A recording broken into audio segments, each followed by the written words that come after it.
My mom just said it, don't show up again. You always bring down the mood. I grabbed my coat and replied, you'll miss me soon. Days later, they frantically called me when an eviction notice was taped to the front door. Thanksgiving used to be my favorite holiday until last year. I'm 31 years old, software engineer by trade, quiet by nature. I've always been the kind of guy who's better at listening than speaking, better at solving problems than making small talk. I'm not flashy. I don't have the loudest laugh in the room, but I work hard, stay loyal to the people I care about, and I've always tried to keep the peace in my family, even when it meant swallowing things I probably shouldn't have. I come from one of those families that looks perfect on the outside, the kind that sends out overly filtered group Christmas cards and keeps up appearances like it's a full-time job. My parents, especially my mom, care deeply about how we look to the outside world. She's the type to iron napkins for dinner parties and rearrange throw pillows before guests arrive like her life depends on it. My dad's more reserved, but just as complicit. He'll never stir the pot, but he'll back her silently on anything. Then there's my sister Kayla. She's 29, works in marketing, and has always had the kind of charm that draws people in effortlessly. She's witty, funny, and makes every gathering feel like her stage. People love her, and she knows it. Growing up, she was the golden child to my quiet, dependable one. Kayla was the star, the one with the charisma, the life of every family get-together. I didn't mind it much when we were kids. I liked being in the background, but somewhere along the way, that dynamic hardened into something more toxic. Kayla wasn't just the favorite. She was entitled, and I was disposable. Over the years, the jabs started adding up. She'd tease me for being too serious or no fun. My mom would laugh and echo it. Lighten up, Jaden. They'd ask why I didn't bring a girlfriend around more, why I always sat so quietly during dinner, why I worked so much. Sometimes I'd get genuinely excited about something, a project, a trip. I took a hobby I'd picked up. And as soon as I started talking, they'd either change the subject or look at me like I'd started reciting tax code. But I kept going to these family gatherings because I told myself, that's what you do. You show up, you keep the peace, you try, even if you leave with your stomach knotted and your thoughts racing for hours afterward. This past Thanksgiving was supposed to be at my parents' house again. I'd RSVP'd weeks in advance. I even offered to bring a dessert from this little bakery I know they love, one of the few gestures I thought might go noticed for once. I showed up in a nice button-down wine in one hand and a box of pastries in the other. The house was warm, the table was already set, and for a few minutes it felt like maybe this year would be different. Then Kayla showed up. She swept in like she always does, laughing loudly, giving air kisses, dramatically dropping her coat on the arm of a chair. She looked great as always, and within minutes, she had everyone's attention. My mom was hanging on her every word while I sat quietly by the fireplace sipping my drink and waiting for dinner to start. Kayla eventually made her way over to me, drink in hand, with that familiar smirk on her face. Jaden, she said, drawing out my name like a sitcom character greeting a neighbor. Still brooding in corners, huh? Haven't changed a bit. I gave her a small smile. Still making an entrance, I see. She laughed and clinked her glass against mine. Got to keep things lively, right? I nodded, hoping that would be the end of it. But Kayla never stops when she thinks she's being funny. A few minutes later, as we all gathered around the living room to snack and chat before dinner, Kayla launched into one of her signature monologues about work drama. The room was laughing. My mom, in particular, was nearly in tears from how hard she was laughing. Then Kayla looked over at me, as if suddenly remembering I was there. Jaden, what about you? Still writing code in the dark or whatever it is you do? Any new apps that help people track how boring they are? The room chuckled politely. My dad even gave a rare half smile. I forced a grin and let it roll off me, even though it stung more than I wanted to admit. My mom chimed in, Kayla, be nice. You know Jaden's work is important. That pause before important was not lost on me. It never is. I stayed quiet through dinner. I listened. I passed plates. I cleared dishes. I laughed when it seemed appropriate. But the more they talked, the more I felt like a guest in my own family. Like I was there to fill a seat. Not because anyone genuinely wanted me there.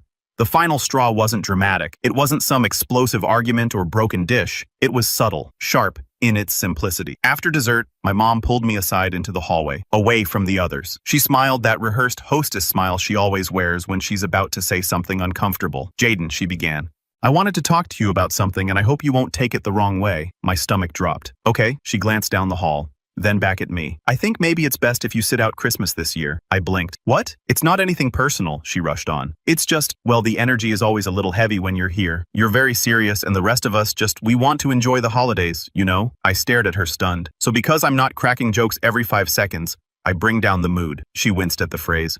Don't say it like that. That's what you're saying, though. She folded her arms. We just want a joyful atmosphere. That's all. You're always so tense, and we don't want that kind of energy around. My first instinct was to argue. To demand she tell me what I'd actually done wrong, but something in me went still. I nodded once, calmly. All right, I said, thanks for telling me.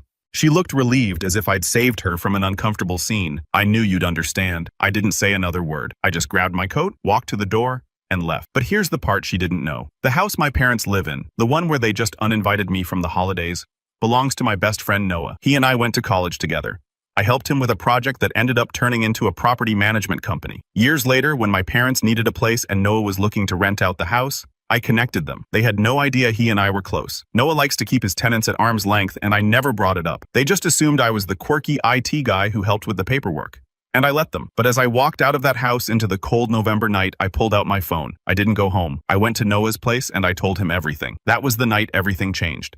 And if they thought I was the quiet one before, well, they hadn't seen anything yet. I didn't sleep that night, not really. Noah poured us both a drink when I got to his place, a modest but warm townhouse on the other side of town. We've been friends for over a decade. He was one of the few people who'd ever seen past the quiet exterior and understood that silence didn't mean absence. Noah was calm, deliberate, and deeply loyal. He never made a show of our friendship, which is probably why it never occurred to my family to ask who owned the place they'd been living in for the last 3 years. It had just worked out that I knew someone who had a rental available when they needed it. Noah didn't interrupt much while I explained what had happened that night. He sat on the couch with his drink in hand, occasionally raising an eyebrow, but mostly just listening. I told him about the hallway conversation, the smirks, the fake concern draped in weaponized politeness, how my mom had used words like atmosphere and energy to make it sound like I was a problem she was managing, rather than her son she was excluding. When I got to the part where she said, I brought down the mood, something shifted in Noah's expression. His jaw clenched just a little. They said that to you? He asked finally. Yeah, I muttered. Said it with a smile too. We sat in silence for a beat. Then Noah leaned back and exhaled. You know, he said, you're one of the least dramatic people I know. They're lucky they've had you as long as they have. I looked down at the untouched glass in my hand. It's not even about the holiday, man. It's just years of this. The way they make me feel like an outsider at every table, like I should be grateful for crumbs of attention. Noah nodded, slowly thoughtful. Well, maybe it's time they learn what it feels like to be left out. I looked up, meeting his eyes. That was the first time the idea was spoken aloud. No threats.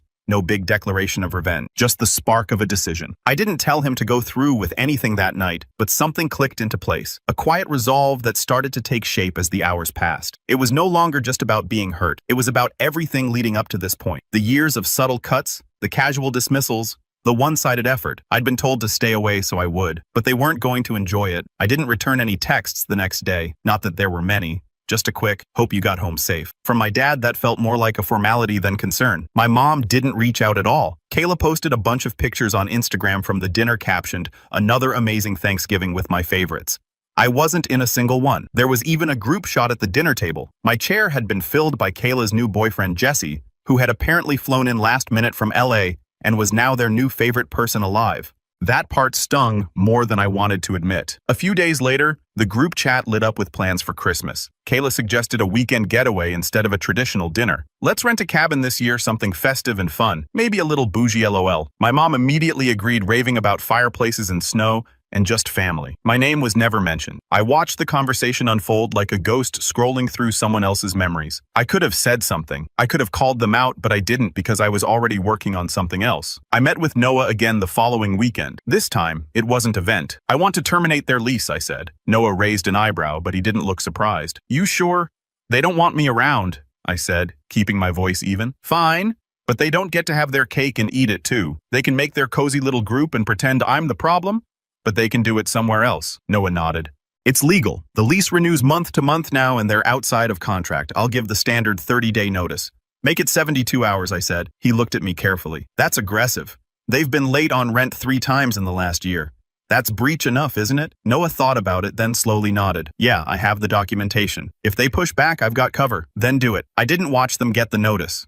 I didn't want to, but I did ask Noah to forward me a copy of the email and print out just so I'd have it for my records. It was simple, professional, and direct. Due to multiple late payments, the tenancy was being terminated within 72 hours. The notice was posted to the front door and sent via email and text. Then I waited. The next 24 hours were radio silence. By hour 36, the messages started rolling in. First, it was my mom. Jaden, do you know anything about this notice on our door? It says we're being evicted. Then my dad, is this some kind of mistake? Kayla chimed in through a separate message. WTF is going on? Why are we being kicked out? I didn't answer. I wanted them to feel it. The confusion, the panic, the realization that something was happening they couldn't control with charm or guilt, or polite condescension. They tried knowing next, of course. He didn't answer. He simply referred them to the written notice and reminded them of the late rent payments. By day 3, the call started. My mom left voicemails that sounded more and more frantic. Jaden, honey, I don't know what's going on. Can you please call me? We need to talk. We're trying to pack, but we have nowhere to go. Can you talk to your friend? Maybe ask him to reconsider. Jaden, this is serious. You can't just ignore us. That last part made me laugh bitterly. Can't ignore them. I'd been ignored for years. They just never thought I'd do the same. But the true breaking point, the moment that confirmed I'd made the right decision, came 2 days after they'd officially moved out. I got a call from Kayla. I almost didn't answer, but some part of me wanted to hear what she'd say. Jaden, she started breathless. I'm not going to lie, I'm furious with you. You could have told us, you could have warned us, but no, you let us get blindsided. Mom's been crying for days. Dad's sleeping on an air mattress at Uncle Mike's because all his stuff is in storage. Do you realize what you've done? I do, I said calmly. I gave you exactly what you asked for, she scoffed. We didn't ask for this. You asked me to leave, to stop bringing down your precious mood. Well, I did, permanently. There was a pause. Then her voice lowered. It wasn't that serious, Jaden. It was just a misunderstanding. Mom was trying to help. No, I said. She was trying to exclude me quietly so she wouldn't feel guilty. You all were. Okay, even if that's true. This is over the line. You just wanted to hurt us. No, I replied. I wanted you to understand how it feels to be treated like you don't belong, like you're a problem to manage a shadow in the background. Her voice wavered then just for a second. Well, she said bitterly, congrats. You got what you wanted. We're out. Homeless. You win. And then she hung up. But that wasn't the end, because 2 days later, I got another call, this time from my mother, and what she said would change everything. I let my mom's call go to voicemail, not because I didn't want to hear what she had to say, but because I needed to hear it on my terms. After everything that happened, the Thanksgiving rejection, the lease termination, Kayla's self-pitying phone call, I wasn't going to let her control the tone or pace of this conversation. Not anymore. For the first time in my life, I had set a boundary, and I was going to stand behind it. Still, when I finally tapped play and her voice came through, my stomach clenched like it used to back in school before a hard test. Jaden, it's your mother. I'm not sure what to say. I've never felt so hurt or confused. I don't know how this happened. We were just trying to... She paused. I could hear her breathing shaky and shallow. Look, I know things were said that you didn't like. Maybe we didn't handle Thanksgiving the way we should have, but this is devastating. Your father and I are living out of suitcases. Your sister is furious. I just want to understand what made you do this. Can we talk? Please. She hung up without a goodbye. For the first time in a long time, I didn't feel guilt. I felt relief. But that relief didn't last, because no matter how justified my actions were, no matter how long the mistreatment had gone on, cutting ties with your own family, especially when they don't even realize they're the problem, isn't clean. It's not triumphant. It's messy and lonely, like amputating a part of yourself that's been infected for years. You don't feel proud, you feel hollow. December came fast. The first Christmas I'd ever spent completely alone. I didn't get any cards, no calls, no awkwardly wrapped cologne bottles from my dad, or half-hearted gift baskets from Kayla. The house was quiet, and the silence pressed in like snow piling up against the windows. I tried to distract myself with work bug fixes, backlog tickets, code reviews, but my thoughts kept drifting. Did I go too far? Was I cruel? Or was this just the cost of finally choosing myself? That week I spent more time in my head than I had in years. I walked for hours every night after work, bundled in my coat, hands deep in my pockets. I'd loop around the neighborhood until my toes went numb, and the cold burned my nose, hoping the physical discomfort would numb the emotional ache. On New Year's Eve, I made a cup of tea, sat on my balcony, and watched the fireworks go off in the distance. People cheering champagne corks, popping, families hugging, couples kissing. I sat there alone, blinking at the sky, feeling like I'd somehow slipped out of the world and couldn't find the way back in. That was my rock bottom. It didn't come with a dramatic breakdown, no screaming into the void. Just a quiet, persistent ache, a recognition that I had lost something I never truly had, but losing the illusion of it still hurt. That's when I knew I had to stop mourning and start rebuilding. The first change I made was small. I deleted the family group chat. It seems stupid, I know, but that chat had been sitting there unread with over 100 messages piling up since I left Thanksgiving. Most of them had nothing to do with me, just Kayla sending memes, my mom organizing brunches, and the occasional any updates from dad. My name was rarely mentioned, even before the fallout.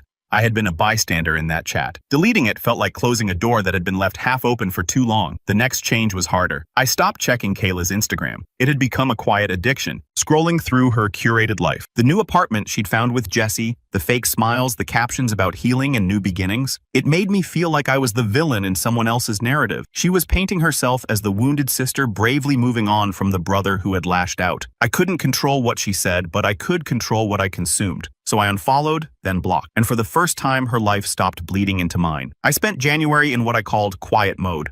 I went to work, I ate better, I started journaling. Not anything deep or poetic, just little thoughts, bullet points, reflections. I wrote about how many years I'd spent trying to win people over who didn't want to understand me. I wrote about the way silence had become my prison and my shield. I wrote about how much easier it was to be the dependable one than to confront how alone I actually felt. And I wrote about the anger. The kind that simmers under the skin for years until it becomes part of your identity. That anger had driven me to finally draw a line, but now I needed to move past it, or it would trap me too. By February, something in me had shifted. I started saying yes to things I used to avoid. I joined a local running group. Nothing competitive, just twice a week jogs around the park with people who didn't care what I did for a living. I reconnected with a former coworker, Lydia, who'd always been kind to me. We started grabbing coffee on Saturdays and chatting about books, bad dates, and coding horror stories. It wasn't romantic, not yet, but it felt real. My apartment started to look less like a cave and more like a home. I bought plants, painted a wall, upgraded my ancient coffee table. I even started hosting low-key game nights with a few friends from work, something I never had the energy for before, always drained from family drama or emotional whiplash. Work picked up too. I'd always been solid at my job, but now I had clarity. Without the emotional noise clouding my head, I was sharper, more confident. I pitched an idea during a team meeting, an automated tool for streamlining client-side deployments that ended up saving the company over 400 hours of labor a year. My manager was floored. A month later, I was promoted. For the first time in my adult life, my energy was going into my life, not constantly being siphoned away by guilt, frustration, and emotional damage control. But the strangest part, the more I healed, the more visible I became. People at work started seeking me out for advice. Friends actually noticed when I wasn't at game night. Lydia texted me randomly during the day just to share a meme or ask how my week was going. I wasn't the invisible one anymore, and not because I'd changed who I was, but because I finally stopped shrinking myself to fit into a family dynamic that never made space for me. Still healing doesn't mean forgetting. Every so often, I get flashes of the past. A memory of being 12 years old at the dinner table while Kayla got praised for a B on her science project, and I got scolded for getting an A without sharing it proudly. Or the time I broke up with someone I really cared about because my mom told me she wasn't family material, and I didn't know how to stand up for myself. Or the holidays I spent smiling while they talked over me like I was a lamp in the corner. Those scars didn't disappear, but they didn't own me anymore. Then one evening in March, just as the sun was starting to linger longer in the sky, I got a letter. A real one, handwritten, no return address, but I recognized the penmanship instantly. It was from my mother. Inside was a folded note, a single page. I stared at it for a long time before I opened it. Her words were cautious, like stepping stones over a frozen lake. She didn't apologize, not exactly, but she said she missed me, that things had gotten out of hand, that she wished I'd spoken up before resorting to drastic measures. She wrote that family was complicated and that maybe, just maybe, she hadn't always understood what I needed. At the bottom was one question: can we talk? And just like that, the door creaked open again, but this time I wasn't sure I wanted to walk through it because I had built something on this side of the threshold. And for the first time, I wasn't sure if I needed them anymore. I kept the letter on my desk for 3 days before touching it again. Every time I passed by it on the way to refill my coffee, to toss another hoodie on before heading out, I felt its weight pressing on me like a hand between my shoulder blades. Not the literal mass of paper, but what it meant. An olive branch? A manipulation tactic? A slow pivot toward more guilt I didn't know. But what I did know was this: I no longer trusted her to want me back for the right reasons. Maybe it was Kayla pressuring her. Maybe she just missed the convenience of my silence. Or maybe she genuinely thought that one letter void of any apology would be enough to drag me back into the same cycle I'd only just escaped. It wasn't, but I wasn't angry anymore. That was the dangerous part, because I had stopped reacting and started planning. See, while they'd spent the past few months licking their wounds and whispering about how Jaden lost his mind, I'd been rebuilding, quietly, steadily. And now for the first time, I held something they didn't expect to control. They still didn't know Noah was my best friend.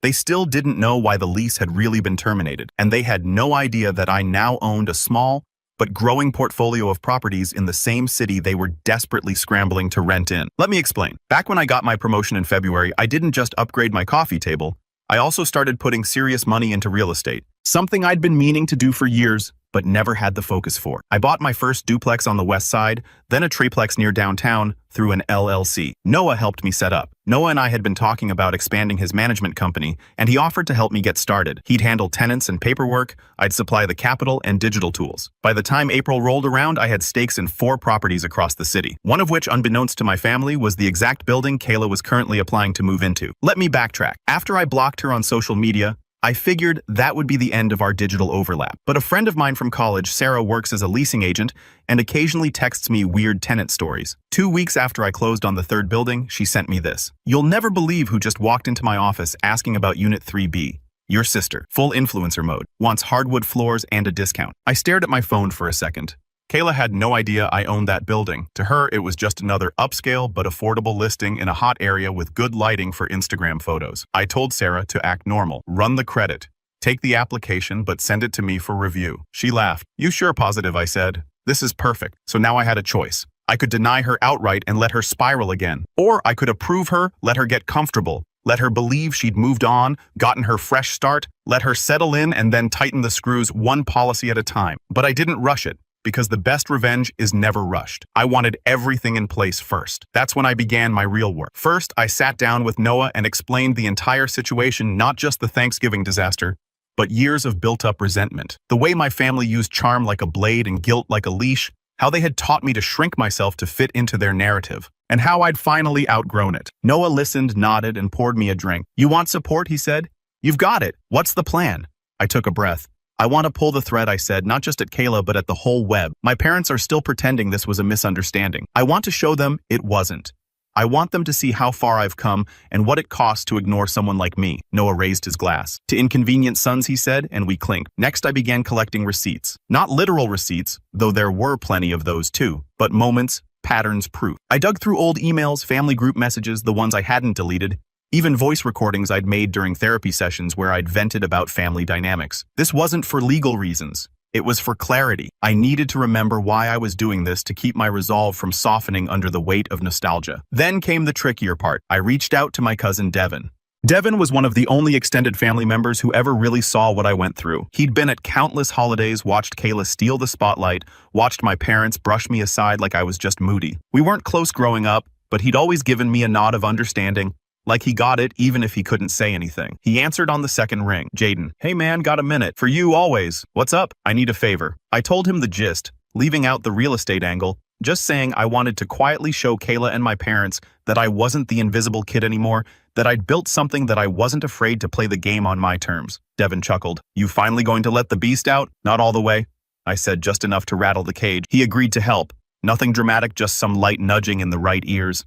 A comment here, a photo there. He dropped a few remarks into the family Facebook group, like crazy how well Jaden's doing. Didn't he buy like 4 properties recently? And I heard Kayla's new apartment is owned by someone she knows. Small world, huh? He was subtle enough to spark curiosity, but not enough to draw a straight line. That's when the cracks began to show. A week later, I got a text from my dad. Hey, you busy? Heard you've been investing a lot lately. Proud of you. Want to catch up? It was the first proud of you I'd heard from him in years, maybe. I stared at the screen, debating whether to reply, but I didn't. Not yet. I needed him to sit in that uncertainty. Let it stew. Let him wonder how he could have been so unaware of his own son's evolution. Meanwhile, Kayla moved into Unit 3B. Sarah kept me updated. She's already trying to get me to waive the pet deposit.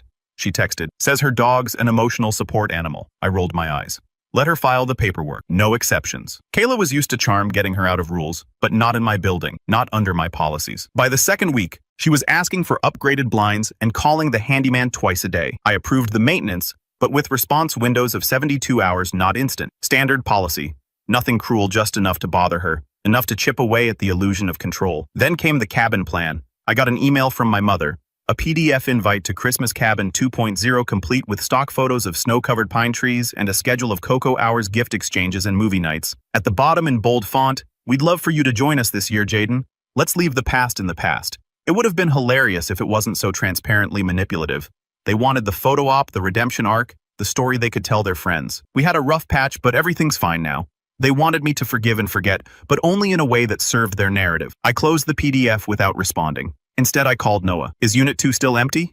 Yeah, what? I want to stage something. He laughed. Elaborate. And I did. I told him my plan for a holiday open house. Nothing massive, just a small December event for tenants and friends. Free cider, some catered food, soft music, but with one key feature, a photo gallery in the hallway of success stories, new homeowners, tenant spotlights, and one featured owner's story, mine. We'd hang framed photos, a mini timeline, show what I'd built, not to brag, but to document, and I'd make sure Devin brought everyone he could from the family. because if they were going to paint me as the problem, I was going to show them just how dangerous it was to underestimate the quiet one. I wasn't just back, I was in charge now. And the final piece of the plan, well, that involved a little document sitting on my desk, Kayla's lease renewal. Because in 30 days, she'd be getting an updated version with a few key changes, and I couldn't wait to see her reaction. I timed the lease renewal notice to hit her inbox the day after the cabin invite went out. It was a chilly Friday morning in December, the kind where the frost hugs your windows and the sun is just a suggestion behind thick clouds. I was sitting in my office with a cup of black coffee watching the email tracker. At 9:17 a.m., Kayla opened the renewal. At 9:18, she called the office. Sarah let it ring twice, then answered with the chipper professionalism she was famous for. Yes. Hi, this is Sarah with Lakeside Properties. How can I help you? I had to call patch through. With Kayla's consent on file, we were allowed to record tenant inquiries for quality purposes. I wasn't breaking any laws, just keeping receipts. Hi, this is Kayla Daniels. I just received the lease renewal for Unit 3B, and sorry, this must be a mistake.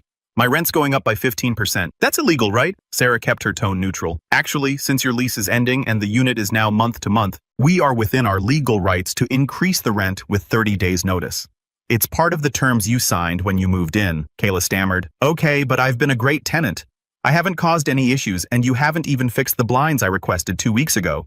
The blinds were addressed within our 72-hour maintenance window, Sarah replied, and your request for an expedited timeline was denied as it wasn't an emergency. I nearly laughed out loud. Okay, Kayla snapped. Then I'd like to speak to whoever owns this place. I want to escalate this. Sarah didn't skip a beat. That would be Mr. Jaden Daniels. You can reach him at the number listed in your lease agreement. There was a long pause. I imagined her sitting on the edge of her couch, eyes wide, lips parted in shock. I'm sorry, what the property owner, Sarah repeated calmly, is Mr. Jaden Daniels. Another beat of silence. Click. She hung up. 2 hours later, I got a text.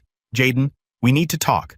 I just found out you own this building. I didn't respond. 5 minutes later, another one came in. Did you approve this rent increase? Are you trying to punish me or something? This is crazy. Then a third. You've made your point. Okay. Can we please just talk like adults? I stared at the screen, then locked my phone and slid it into the desk drawer. That was all the confirmation I needed. Let her sit with it. The open house came 2 days later. We kept it cozy, low-lighting soft jazz, warm cider, catered finger foods from a local spot. I'd invited tenants, a few work friends, and courtesy of Devin, most of my extended family. My parents arrived with matching scars and that slightly performative enthusiasm they wore like cologne. They walked in, smiling, their arms linked, probably expecting something corporate and stiff. A showcase of property values and maybe some boring plaques. What they saw instead was me, my story. Devin had helped me set up a hallway photo gallery.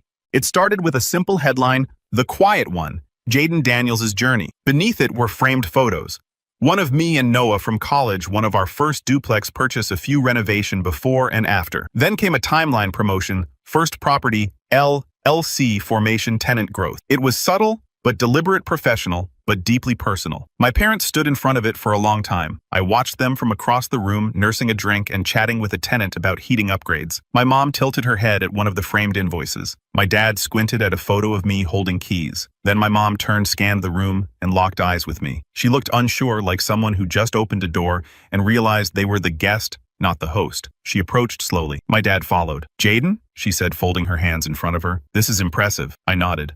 Thanks. You've been busy. I have. I had no idea you were doing all this, she said, her eyes flicking back toward the wall. I know, I said. You never asked. That hit harder than I expected. Her face twitched, and for a moment she looked genuinely small. We didn't mean to hurt you, she said at Thanksgiving. I gave a slight smile. You didn't try not to either. My dad spoke for the first time. We just thought you liked being left alone.